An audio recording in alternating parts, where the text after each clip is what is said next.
Então vamos nesse instante, unindo os nossos corações, o nosso pensamento, com a equipe de André Luiz, de Emmanuel, que já estão aqui junto conosco, preparando os nossos corações, as nossas mentes, envolvendo a nossa casa com muita luz, com muito amor para o nosso estudo dessa noite.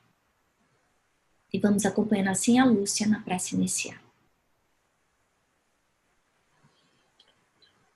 Agradecemos a Deus por mais essa oportunidade de estudo, de trabalho, de crescimento espiritual.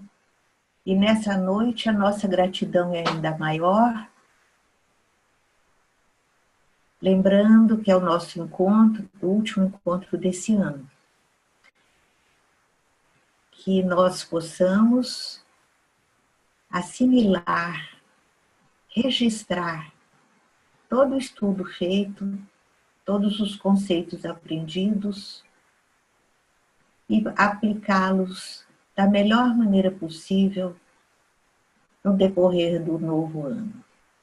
Por isso, contamos com a misericórdia divina, contamos com o suporte dos benfeitores amigos, nos trazendo nesse instante aquele passe espiritual direto que ilumine a nossa mente, que ilumine o nosso coração, a fim de que nós possamos realmente assimilar para viver tudo aquilo que vamos estudar na noite de hoje. Envolvemos com muito carinho as nossas companheirinhas ausentes ao encontro de hoje e pedimos que elas também, onde quer que se encontrem, possam receber do mentor amigo esta mesma sustentação que nós estamos recebendo. Que assim seja, graças a Deus. Amém. Bom, então aí a gente começando o capítulo 12. Esse capítulo que, diferente dos outros, ele fala bastante do sentimento de culpa, né? E do quanto esse sentimento pode intoxicar não só o nosso corpo, mas começando essa intoxicação no perispírito mesmo, atingindo o nosso perispírito. A gente já tinha visto aí, em outras situações, a interferência da raiva, mas agora a gente está vendo a interferência da culpa, né? Que é um sentimento que, na verdade, aí a gente vai ver que não está fazendo bem nenhum. Não está fazendo diferença na vida dele, essa culpa. Então, isso acho que é a primeira coisa para a gente parar, para pensar nisso, nesse capítulo. É importante nós termos o despertamento consciencial de que nós fizemos uma coisa errada. Tanto é que Jesus fala, né? Se você, antes de você pedir, antes de você rezar, antes de você querer trabalhar, se você tiver alguma coisa contra alguém, contra o teu irmão, vai e resolve. Nesse caso, a gente vê que por uma situação da vida ele não conseguia. E aí ele ficou carregando aquele veneno dentro dele durante todo o tempo. Então, a primeira coisa que eu queria fazer essa noite é fazer o paralelo, né? Do Fabrício, visto pelos encarnados, pelos familiares e visto pelos desencarnados. Então, na vista dos encarnados, ele é uma pessoa neurastênica, ele é esquizofrênico, ele tem ataques de semi-loucura do nada, ele tá normal, fica quieto e de repente, por um motivo qualquer, ele estoura. Do lado dos desencarnados, ele é um criminoso. Ele passa por isso, por quê? Por causa do desequilíbrio emocional e físico que ele criou dentro dele, não só pelo que ele fez, mas pela culpa e pela angústia que ele carrega. Olha que coisa. Então, a gente está vendo doente do corpo e doente da alma. Porque a gente sabe que todos nós que somos ignorantes, nós cometemos erros. Alguns mais graves, outros menos graves. Mas essa ignorância, no lado do ponto de vista do plano espiritual, isso é o quê? É doença. né? Então a gente está vendo essa pessoa doente por dois prismas diferentes. Outro ponto. Entre os encarnados, a gente vê o quê? Um homem bem-sucedido, um homem que conseguiu construir um patrimônio muito grande, que mora numa casa muito bonita, como a gente ouviu um pouco da descrição do André, e que conseguiu criar uma família bonita. Uma família que aparentemente deu certo, né? Uma esposa que respeita, que gosta dele, que dá carinho, 3 filhos que estão aí equilibrados, encaminhados. Mas do aspecto espiritual, a gente enxerga esse homem como um grande devedor. Então, alguém que tem o que tem, mas para isso ele teve que desrespeitar o direito do próximo. E ele não só é devedor, mas ele também é credor, o que é muito legal. Então, esse homem que fez essas coisas feias no passado dele, de abandonar, de trair o pai e abandonar os irmãos, que mostrou egoísmo, orgulho, ele conseguiu plantar coisas boas. Ele foi um pai bom. Ele conseguiu passar uma educação boa para os filhos. Então, olha outra lição fundamental para a gente. Primeira, como a gente já viu, culpa não vale a pena, não traz nada. Se a gente quiser sofrer, ficar doente, a gente carrega a culpa, a gente carrega a raiva, a gente carrega a má. A segunda coisa importante é o que Jesus falou, que todo o bem apaga imensidão de pecados. Então, esse homem fez um mal muito grande para muitas pessoas. Mas porque ele fez o bem para a família dele, ele é merecedor de ajuda. Então, a ajuda que a gente está vendo nesse capítulo, que a gente vê que é uma ajuda tão grande, que é o que está criando ele um limite para que ele não passe para o próximo nível de loucura. Olha só que coisa interessante isso, né? Graças à prece dos parentes que estão encarnados e os parentes que estão desencarnados, mas também pelo merecimento dele, pelas coisas boas que ele fez.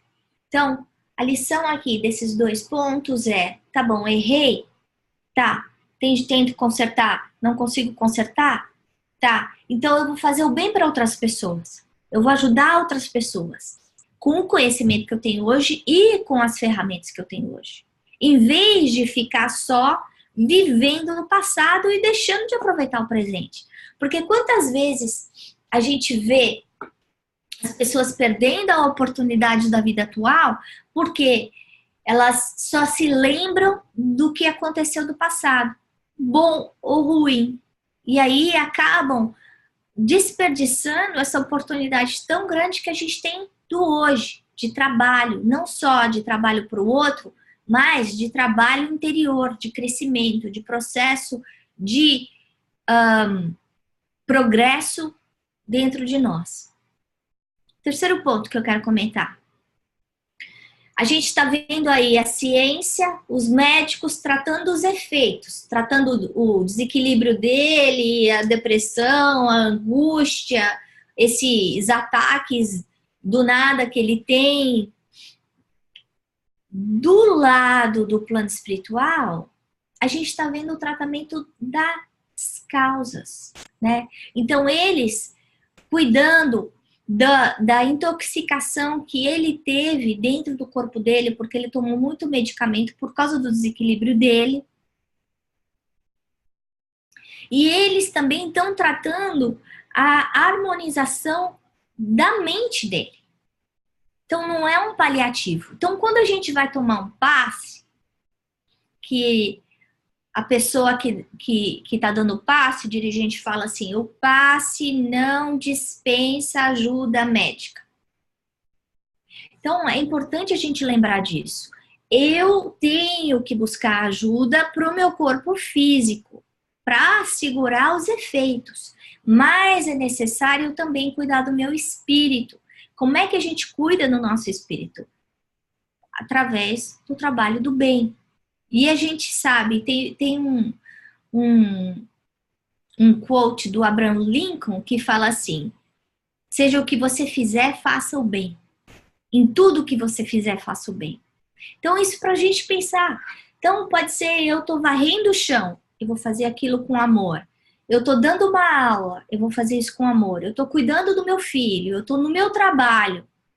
Eu, dentro ou fora de casa, eu colocar amor em tudo aquilo que eu fizer. Se eu fizer isso, a gente vai ver que nós vamos ser merecedores da ajuda divina, né?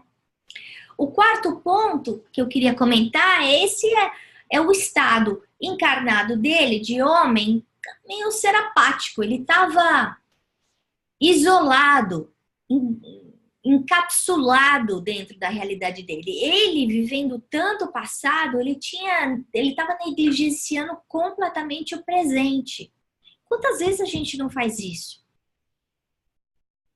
A gente, ou como nós falamos, ou reclama do que a pessoa fez, do que aconteceu, do que viveu, do que teve, de onde nasceu.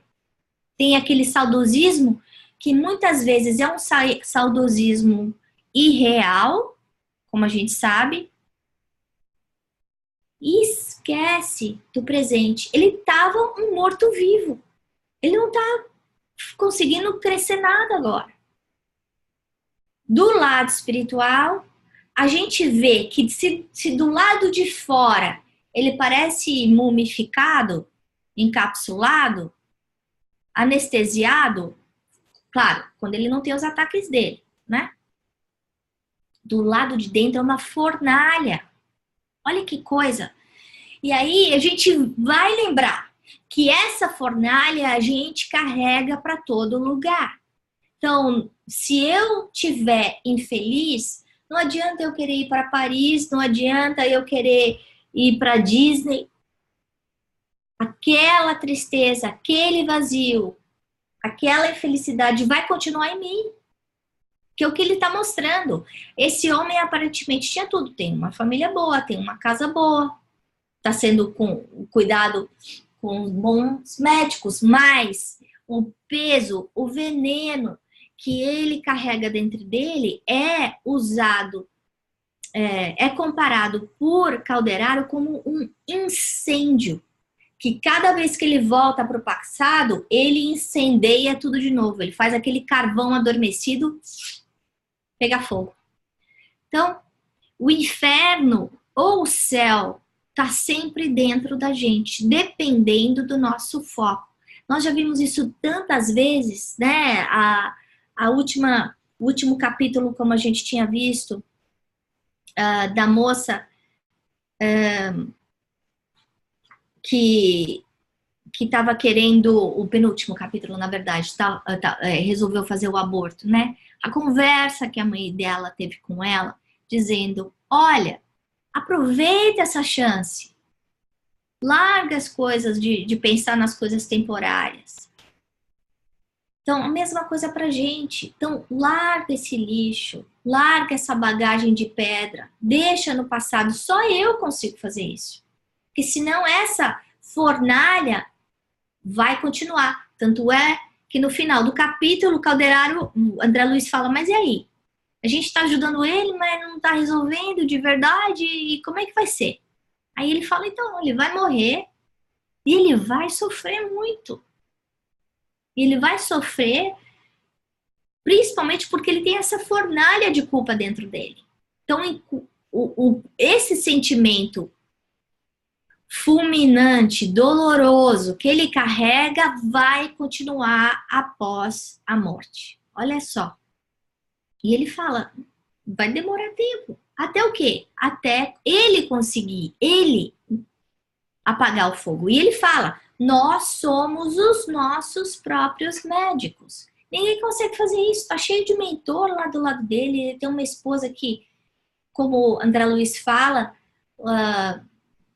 super merecedora, uma semi-mulher santa. Mas mesmo assim, com tanta gente querendo ajudar, não adianta. Porque se ele não se ajudar, se ele não mudar o sentimento e o pensamento dele, a ajuda vai ser sempre relativa, não vai resolver. Aí, voltando um pouco à descrição que ele faz do cérebro, né? A gente tinha visto os capítulos 3 e 4 comentando da casa mental e do cérebro. E a gente vê essa mesma descrição das 3 áreas do cérebro. Então, ele vivendo o passado, esse sentimento cruel que ele mesmo carrega dentro de si mesmo, ele sendo algoz dele si mesmo, começa a desequilibrar o perispírito. Peraí, mas como assim? Bom, se a mente não está no corpo e essa mente está doente, ela vai alterar as células do perispírito. Porque a gente já viu em outros capítulos que, da mesma forma que existe corpos celulares no nosso corpo físico, a integração, a ligação com o perispírito é célula a célula, que existem células espirituais ou perispirituais, né? Então, essa opção, olha só, a escolha que ele está fazendo da qualidade de vida dele está alterando o corpo material e o corpo espiritual. Aí a gente começa a pensar, como será que vai ser na próxima encarnação dele? Se ele está lesando o corpo físico. Se a gente estraga o molde, o resultado vai sair estragado. E essa loucura que ele está criando, e a gente vê esse desequilíbrio mental desregula o corpo inteiro, toda a parte nervosa do corpo dele. Ele está perdendo o controle. E é isso que eles estão tentando protegê-lo para que não complique ainda mais. Mas o desequilíbrio acaba fazendo com que ele não consiga pensar direito. Agora, de quem é a responsabilidade? É dele. Quem está fazendo as escolhas? É ele. Bom, aí a gente vai pensar um pouco no cérebro. E ele fala de manchas sombrias. E essas manchas, esse pensamento, se a gente vê que pensamento é energia, pensamento é matéria, esse pensamento negativo que ele tem, isso serve para qualquer pensamento negativo. De angústia, de depressão, de raiva, de rancor, de mágoa, de ódio, enfim, nesse caso de culpa. Tá mudando a circulação dele, ele tá prestes de ter um problema do coração, um infarte, tá limitando os movimentos dele e tá alterando os sentidos dele. Então, aí o poder do pensamento, não só como agente criador de coisas para o lado de fora, mas para o lado de dentro. Então, quando a gente estiver vendo as coisas de uma forma alterada, é importante a gente parar e pensar, mas será que essa é a realidade? Ou será que é isso que eu estou procurando ver? Porque eu sempre vou encontrar o que eu quero enxergar, em qualquer situação. Nesse caso, ele está focado só no que aconteceu e se esquecendo das outras coisas. Bom, aí ele fala a comparação desse incêndio, como a gente já falou, e as lembranças que ele carrega vivas dentro dele. E olha só, ele consegue voltar e vivenciar todo aquele momento que ele viveu. Aí a importância da gente pensar antes de fazer as coisas, porque muitas vezes num ato impensado, a gente acaba tomando uma decisão, nesse caso como a gente viu, que pode modificar, alterar a qualidade da nossa vida toda, da nossa encarnação, né? Então, a gente não sabe o porquê que ele tinha que ajudar esses irmãos, não existe uma explicação dessa família espiritual, mas a gente vê que a lembrança continua dentro dele da responsabilidade que ele tinha e que ele não se comprometeu. Bom, aí a gente pensando um pouco mais sobre a ajuda dos benfeitores e o poder da prece. Primeira coisa, como a gente já falou, dos parentes desencarnados. Merecimento da esposa. A gente já viu isso em vários outros casos de André Luiz. A importância da qualidade do ser dentro do lar. Quando a gente acende a própria luz, a gente ilumina tudo que está ao redor de nós. Acaba protegendo uma pessoa que, como a gente pode imaginar, talvez ela nem conheça todos os detalhes da vida dele.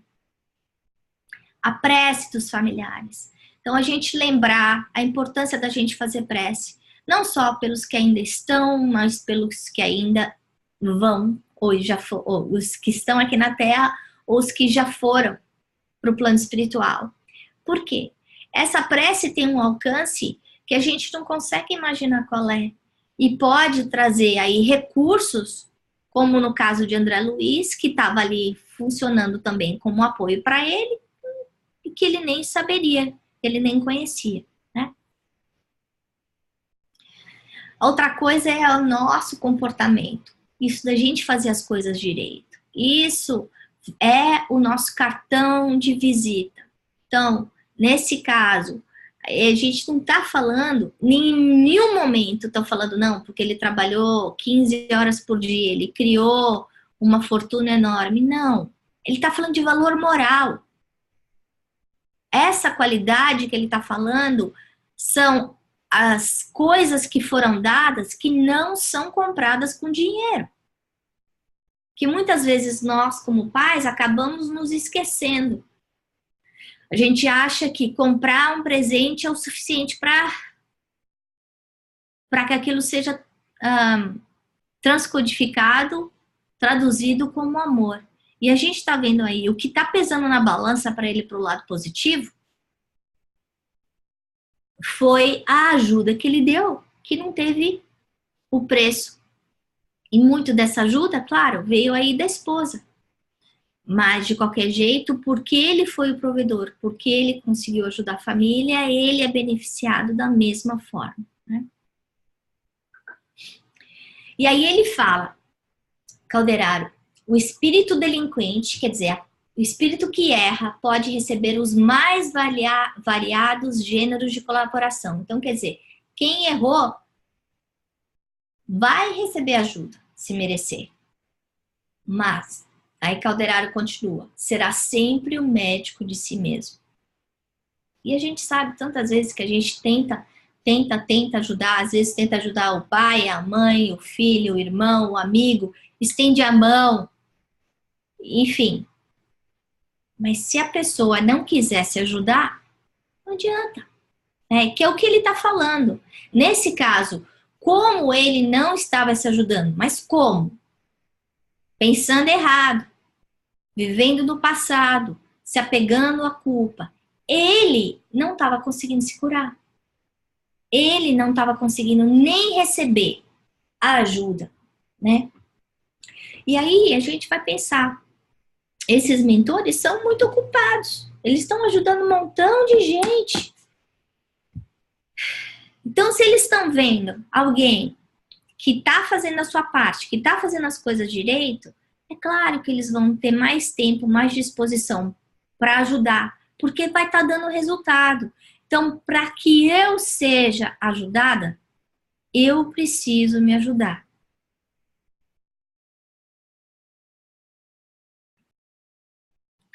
Aí, falando um pouquinho da justiça divina, a gente vê Calderaro dando passes longitudinais, acalmando o sistema nervoso dele. E aí, como o André falou, mas vai resolver? Não, não vai resolver. Mas pelo menos ele vai ter uma morte digna. Ele não vai enlouquecer num hospício. Funciona como um medicamento, e a gente vê aí o passe como um remédio para conter essa loucura, esse desequilíbrio mental, até ele morrer. E esse merecimento é também para a família, porque ele ter uma morte muito sofrida, que ia fazer com que os familiares sofressem também. Os filhos que tinham responsabilidade, que têm responsabilidade, que vão fazer coisas boas, a esposa que tinha merecimento. Então, essa proteção existe, absolutamente invisível. Então, para quem está olhando de fora, pode ver esse homem sofrendo, desequilibrado, esquizofrênico, mas não está, muitas vezes, conseguindo absorver, apreciar a ajuda que ele está recebendo e que podia ser sempre pior, né? E aí a importância da gente ter gratidão. Se a gente não coloca gratidão na nossa vida, a vida fica muito dura. A gente vive como crianças mimadas, imaturas, sem enxergar os benefícios que a gente tem. Bom, na matéria a gente está vendo essa justiça divina sendo aplicada de uma outra forma. Primeiro a gente vê os vínculos da família. O acaso não existe. Aquele a quem ele traiu vai vir, e é esse neto que é muito especial para ele, né? Então nós encontramos aqui nas nossas famílias consanguíneas, muitas vezes aquelas pessoas a quem a gente desrespeitou, a quem a gente colocou desamor como ingrediente.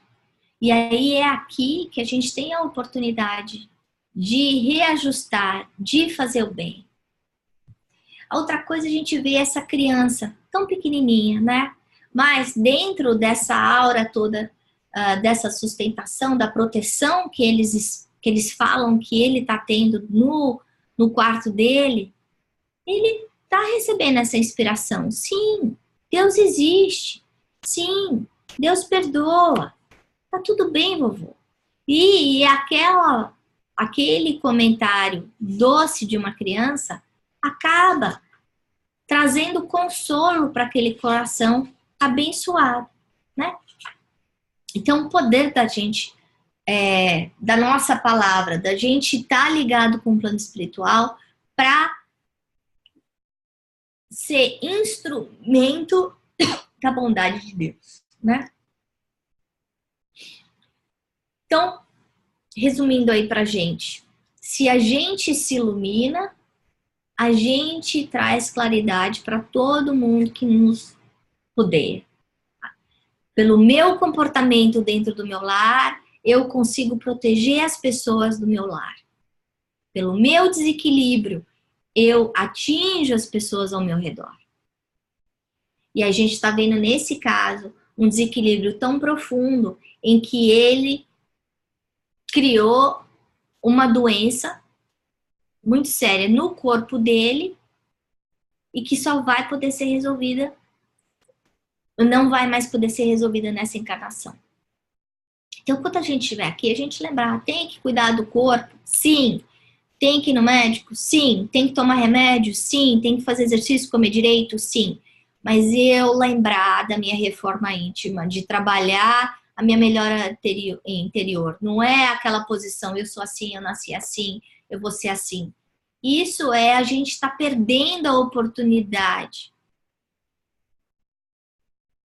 E vai chegar uma hora, como a gente viu, aí que vai acontecer com o Fabrício, que nós vamos nos encontrar conosco mesmos. A gente pode fugir, pode brigar, pode dar paulada em quem for. Mas vai chegar uma hora em que a única pessoa que a gente vai enxergar somos nós. E aí a gente vai ver como é que eu tô. E esse encontro vai ser bom ou vai ser ruim comigo mesmo, dependendo das escolhas que eu tiver feito, das oportunidades que eu tiver aproveitado ou das oportunidades que eu tenha jogado pela janela, né? Então, para refletir hoje, a gente está aí 8 horas. A primeira coisa para falar é o impacto aí da culpa no nosso corpo físico. A gente já viu o impacto da culpa, no caso do aborto, na alteração, não só no corpo da mãe, mas no corpo do feto, né? Esse sentimento de desespero, de angústia, de ansiedade, levando quase ao suicídio, como no outro caso que a gente viu anteriormente no livro, né? O orar e vigiar, a gente prestar atenção nos sinais que nós estamos vendo, fazendo. Porque se eu enxergar coisa ruim o tempo inteiro, eu estou doente.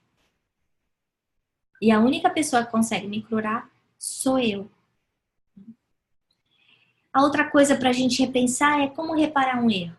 A gente já viu que todo bem apaga a imensidão de pecados. Então, a gente se preocupar em tudo que a gente fizer, fazer com amor, fazer com atenção, fazer com cuidado.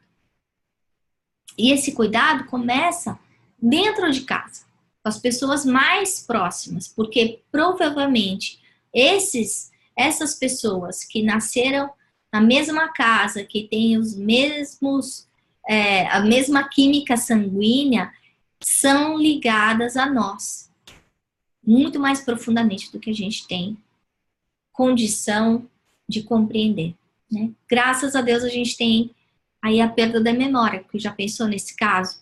Ele saber o que aquele neto era o pai dele? Que sofrimento que esse homem ainda tem, né?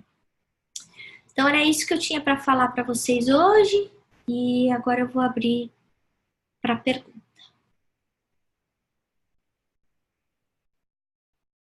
Vou tirar todo mundo do mute. Alguém quer fazer alguma pergunta? Algum comentário?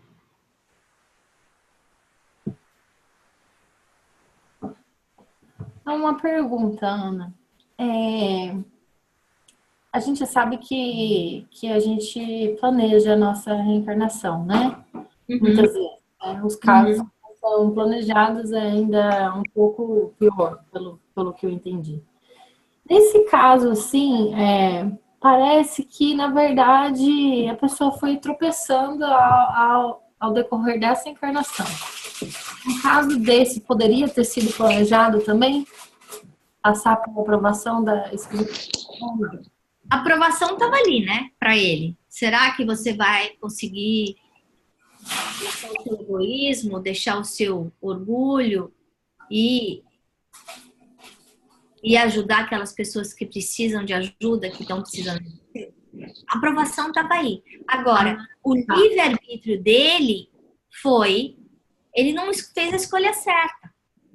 Mas não existe um serendipity de você vai chegar e vai sofrer. Não, a gente vai passar por experiências. Essa experiência pode ser uma perda de ente querido, essa experiência pode ser uma doença, pode ser a perda do dinheiro, ou um acidente que a gente passa e fica na cadeira de rodas, a gente não sabe.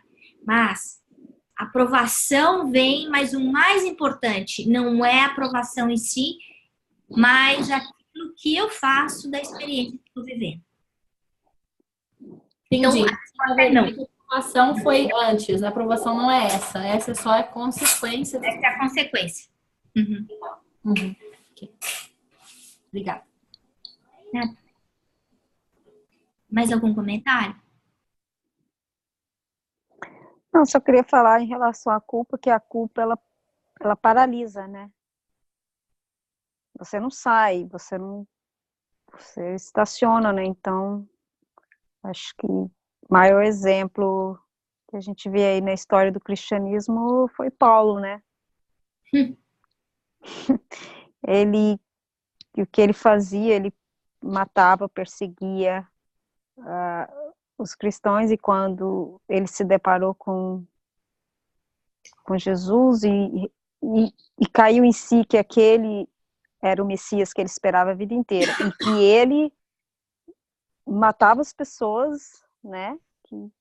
Ele ali, né? Não foi à toa, né? Que Jesus escolheu. Ele sabia qual era a capacidade dele. Ele simplesmente não falou, ficou chorando, né? Ele simplesmente falou: "O que queres que eu faça?" E começou a tarefa dele. né? Então, assim, é um exemplo extraordinário, né? Que, assim, eu sempre penso, né, gente? Nossa, Cristina, acho que é muito inspirado esse seu exemplo, né? É, Porque apesar dele talvez ter sido o maior perseguidor do cristianismo, a gente não vê Paulo no momento da morte, como a gente viu no livro Paulo e Estevão, indo para o inferno. Não, estava lá não, Jesus, Abigail, um monte de gente lá para receber ele, Estevão, né? porque ele reparou, porque ele, naquele momento, ele começou a reparar, e, né, então ele, até para inspirar como diz, um menor, né, que mesmo as culpas, os nossos erros, não independente do tamanho, ele pode ser reparado, e, né, então ele cumpriu a tarefa dele e foi encontrar, né, com Jesus, né, com a alma lavada, limpa, de ter cumprido, né, aquilo que ele se colocou a fazer, né, a reparar. É. Mas ele podia ter seguido um caminho completamente diferente, do tipo, eu não quero largar minha família, não quero largar meu título, eu não quero largar meu dinheiro e vou continuar do jeito que eu tô, né? É. Porque não foi fácil. Então, a vida dele, Deus me livre, né? Porque se a gente for pensar que cada viagem dele, ele era amordaçado, atirado pedra, preso, chicoteado, tinha que sair fugido, passava fome. A gente não vê em nenhuma das viagens de Paulo ele falando, puxa vida, que legal. Não!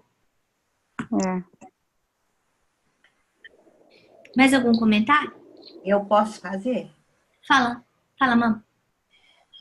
Ouvindo não só o capítulo, como os comentários, me ocorreu aqui que a gente poder consertar, a gente poder reparar os erros cometidos em outras encarnações ou nessa é uma bênção.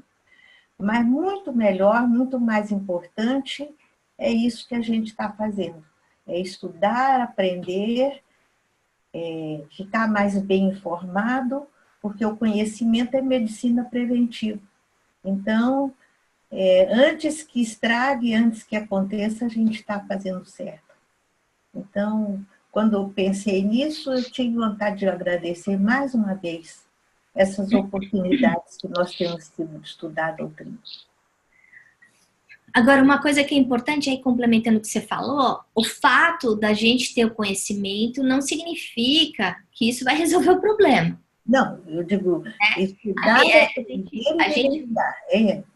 a medicina preventiva na conduta correta. Na conduta correta, porque quantas vezes... Não deixar estragar para consertar, mas fazer certo antes. Porque muitas vezes a gente estraga durante anos e aí quer que conserte num ano. E não é assim que funciona. Se demora 10 anos para consertar, para estragar, vai demorar 10 anos para consertar. Né? A dona Cris quer fazer um comentário aqui. Pois não, dona Cris. O que essa amiga falou é exatamente o que eu pensei, só que eu vejo assim, a grande oportunidade da gente não viver com a culpa é exatamente essa prevenção toda. Não quer dizer que vai se livrar do problema que teve, né? Mas é uma chance da gente saber que a gente pode reparar o erro através das boas ações, do estudo, da prática. Quer dizer, eu acho que é um alento, né? Claro, claro. Né?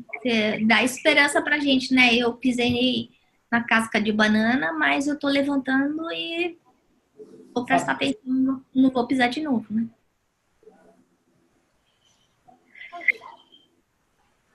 Mais alguma perguntinha antes do comentário, antes da gente encerrar?